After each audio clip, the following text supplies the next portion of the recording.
Hi, everyone. I hope everyone is having a great rest of their weekend. My name is Emily Selesky, and I'm here to discuss the importance of strategic planning in the workplace brought to you by Human Resource Management. So let's get started.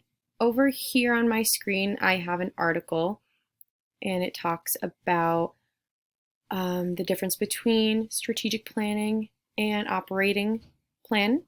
So operating plan is the forecast of the following few months, and it goes from 6 to 18 months, whereas a strategic plan is the vision for an organization for following several years. So for example, it's for 2 to 5 years. A strategic plan sets the priorities for the top management and HR role, and it brings it down to the employees' skills and competencies with that strategic plan. The HR role is to take full responsibility for the alignment of the employees' skills.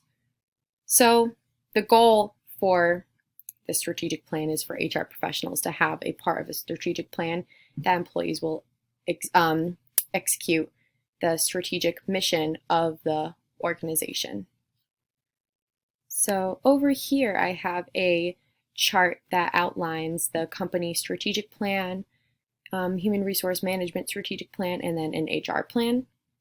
And then it goes down like a little snake, as you can see, talks about a strategic analysis and identifying strategic HR issues and then prioritizing issues and actions.